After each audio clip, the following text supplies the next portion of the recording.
Hello student, कैसे आप लोग? बहुत बढ़िया होंगे।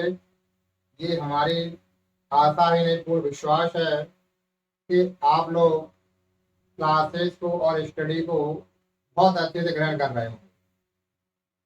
आज बच्चों, हम आपके सामने जो हमारा यूट्यूब चैनल है केमिस्ट्री बाय रमन सर, इसके माध्यम से हम आपको अपने चैनल में पूर्ण रूप से आमंत्रित करते हैं, स्वागत, वंदन और अभिनंदन करते हैं। आज बच्चों, हम आपके सामने, जैसा कि आप देख रहे हैं, हमने बोर्ड पर लिख रखा है धातु एवं अधातु पहचानने की ट्रिक। अभी तक आप क्या देखते हैं बच्चों कि हम कौन सा एलिमेंट हमारा मेटल है और कौन सा नॉन मेटल है, इसको डिफाइन करने के लिए हमको या तो उसका इलेक्ट्रॉनिक कॉन्फ़िगरेशन अर्थात इलेक्ट्रॉनिक विन्यास देखना पड़ता है, और या फिर इलेक्ट्रॉनिक विन्यास के बाद हम ये देखते हैं कि उस पर क्या चार्ज लगा है, पॉजिटिव चार्ज है या नेगेटिव चार्ज है, उतने इलेक्ट्रॉन को डोनेट कर रही है वो या इलेक्ट्रॉन को एक्सेप्ट कर रही है।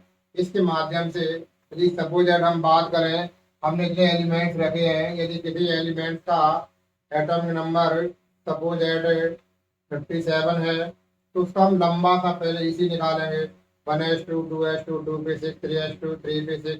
इसके अकॉर्डिंग काफ़ी समय लगता है।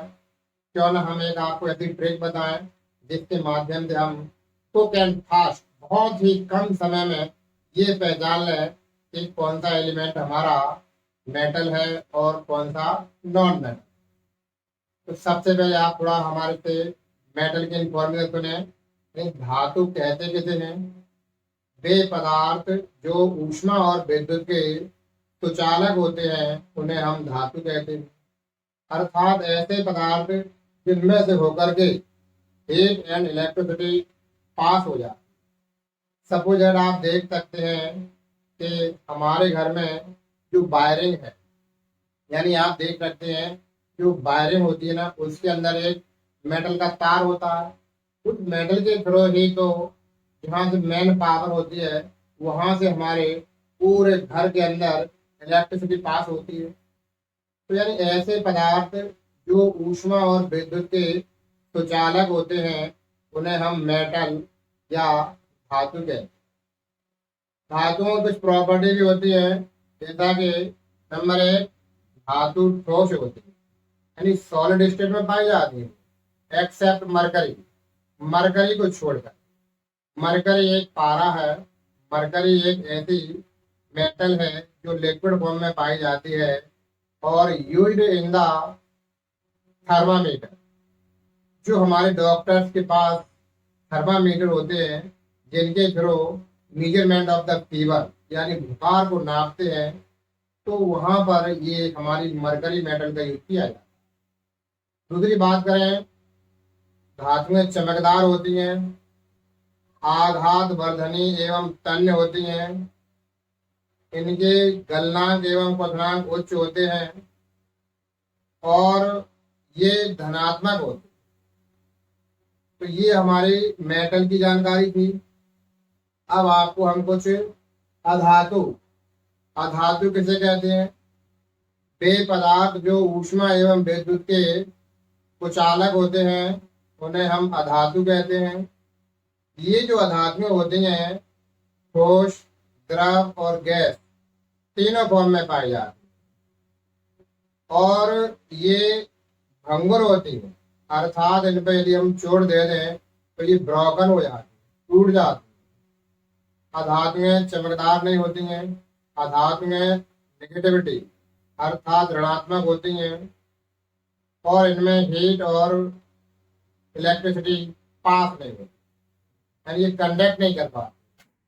तो आज का जो हमारा टॉपिक है वो मुख्य रूप से ये है बच्चों कि हमारी जो पीरियोडिक टेबल है उसमें हम ऐसा क्या कोई ट्रिक है जिसके माध्यम से ये बहुत जल्दी से पहचान लें कि कौन सा एलिमेंट हमारा मेटल है और कौन सा एलिमेंट नॉन मेटल।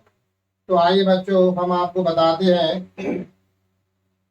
यहाँ हम आपको दोनों की रिप्रेजेंटेशन और पहचान बता देते हैं। जैसा कि सबसे पहले आप देखिए धातु।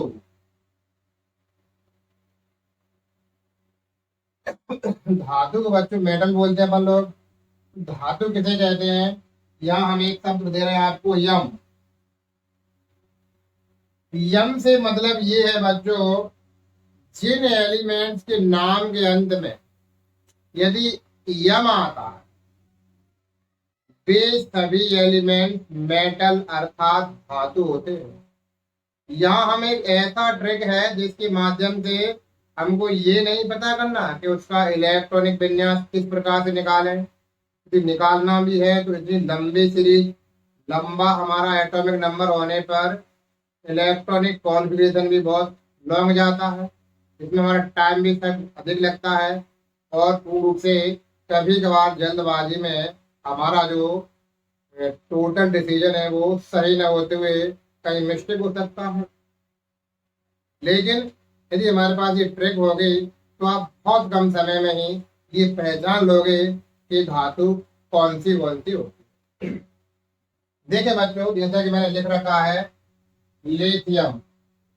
देखिए लिथियम में भी यहाँ पर लास्ट में यम आया है। वो अपन कह रहे हैं ना कि ऐसे तत्व जिनके नाम के अंत में यम आता है वो धातु होते हैं। बेरिलियम, बेरिलियम में भी यम आया है। सोडियम यम है। Magnesium, aluminium, potassium, calcium, scandium, titanium. Titanium बाद आएगा अपना vanadium, chromium, gallium, rubidium, strontium, tritium, zirconium, cadmium, indium, caesium, barium, osmium, platinum, helium, radium, thorium, uranium. तो बच्चों आपने देखा इतने एलिमेंट्स लिखे हैं और इनमें जितने भी मैक्सिमम एलिमेंट ऐसे हैं जिनके नाम के अंत में यम आ रहा है, तो यहाँ पर हमको ये भी पता नहीं करना है कि इनका एटॉमिक नंबर कितना है, इनका इलेक्ट्रॉनिक कॉन्फ़िगरेशन निकालना भी है या नहीं निकालना है। ये तो हमने बहुत कम समय के लिए बता दिया है कि यदि जिस एलिमेंट के नाम के अंत में यदि यम आता है तो वे एलिमेंट मेटल अर्थात धातु होते हैं।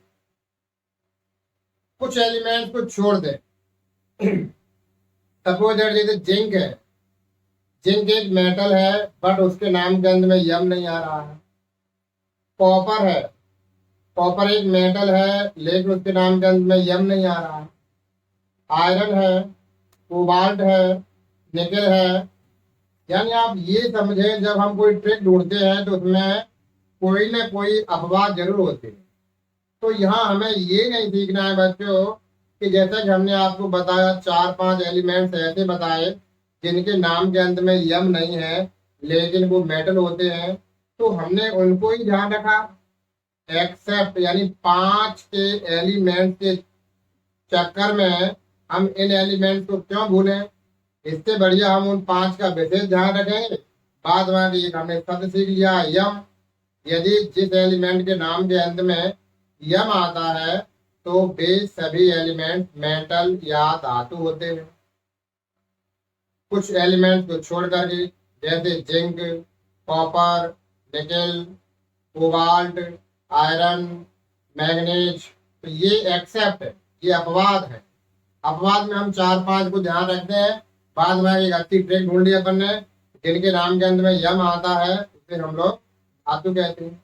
तो अब आप बहुत अच्छे से और फास्ट गति से ये सीख लेंगे कि धातु की क्या पहचान है। ओके, अब आप अधातु देखिए।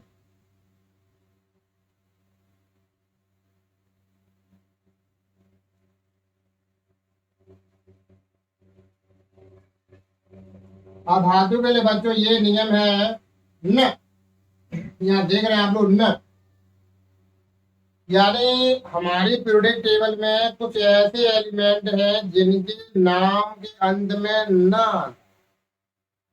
जैसे hydrogen, carbon, radon, xenon, krypton. देख रहे हैं आप लोग? और देख सकते हैं आप लोग, यहाँ देखिए hydrogen, boron, carbon, nitrogen, oxygen, fluorine, chlorine, bromine, neon, argon, krypton, xenon, radon. यानी ये जितने भी एलिमेंट्स आपने पढ़े उनके नाम के अंत में उनके नाम के अंत में न आ रहा है ना, तो यहाँ बच्चों ये सीख लें आप कि ऐसे एलिमेंट जिनके नाम के लास्ट में यदि न आता है वो सभी नॉन मेटल अर्थात अधातु है।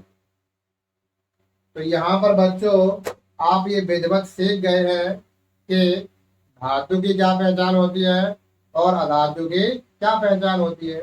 जैसा कि एक बार पुनः सुन लें, धातु वे तत्व होते हैं जिनके नाम के अंत में यम लगा रहता है और अधातु वे तत्व होते हैं जिनके नाम के अंत में न लगा रहता है। आप जानते हैं बच्चों कि सभी चीज में कोई न कोई अपवाद होता है।